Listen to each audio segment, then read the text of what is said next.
Con su permiso, señor presidente, diputadas y diputados, a nombre del Grupo Parlamentario del PRD, vengo a respaldar el dictamen sobre deuda pública, no sin antes destacar la defensa que se hizo de las facultades de la Cámara de Diputados desde que inició esta discusión. En especial, reconozco al diputado Silvano Aureoles, entonces presidente de la Junta de Coordinación Política, y al diputado Francisco Arroyo Vieira, que presidía la mesa directiva y con quien, pese a tener diferencias políticas, coincidimos y le reconocemos por hacer respetar el artículo 72, inciso H, de la Constitución, que especifica la deuda pública como materia de esta Cámara, como Cámara de origen.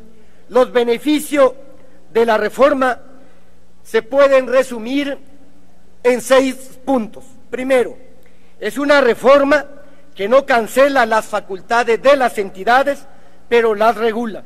A diferencia de los primeros proyectos que simplemente cancelaban y centralizaban las facultades de los estados, la reforma que está por aprobarse deja a las entidades la opción de firmar o no convenios en el caso de que requieran el respaldo de la Federación como garantía. Así, en contra de los criterios centralistas que pedían que el gobierno federal manejara la deuda local, el Congreso de la Unión definirá criterios y lineamientos permanentes, y cuando una entidad enfrente condiciones de crisis y niveles altos de deuda, podrá acceder a la garantía federal en acuerdos transparentes con el gobierno federal.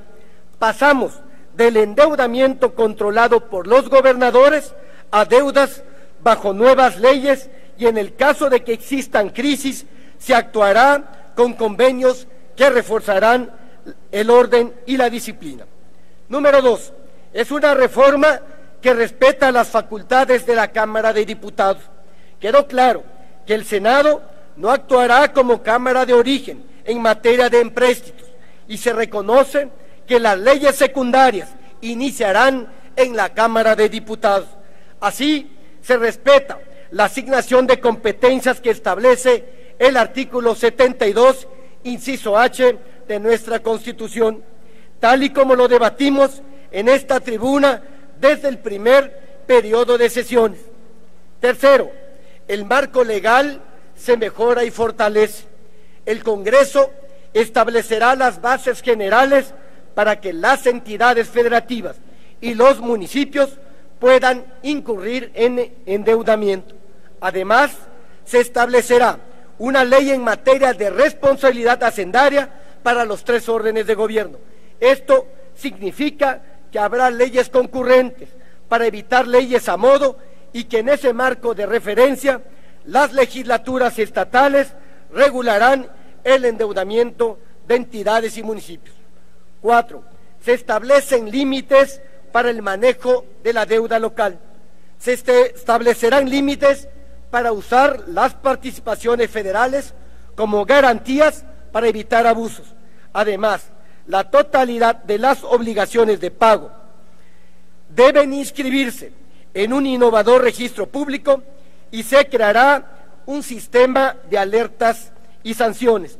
Estos cambios significan que los gobiernos estatales no podrán comprometer sin límite las participaciones federales, y tendrán un registro público de todas las obligaciones de pago para tener transparencia. También se establece el requisito de una mayoría calificada en los congresos estatales para aprobar la deuda y acotar el poder de los gobernadores a través de mayorías simples. 5. Se eliminan los abusos de los gobiernos salientes. Se establece que las obligaciones de deuda de corto plazo obligadamente deberán pagarse 3 meses antes de que termine el periodo de gobierno correspondiente, y que no podrán contratarse nuevas obligaciones durante estos 3 últimos meses. Ya se acabaron las deudas heredadas de una administración a otra. 6. Se mejora la fiscalización y se especifica cuando interviene la Federación. Se fija la responsabilidad de los servidores públicos, de las entidades y municipios por el manejo indebido de los recursos y la deuda pública. Se establece la fiscalización federal para empréstitos que tengan como respaldo garantías federales. Esto significa que los servidores públicos, estatales y municipales, serán sujetos del régimen de responsabilidades y que en caso de que existan recursos federales como garantía, la Auditoría Superior de la Federación será quien fiscalice el gasto. En síntesis, con respecto al federalismo, se avanzó en tener una deuda ordenada, bien registrada, acotada en su destino y sujeta a garantías mediante convenios. Y por lo que hace a la intervención del Congreso por medio de la Comisión Bicameral, el beneficio de fondo es la transparencia, zanjándose con las diferencias que teníamos con la colegisladora.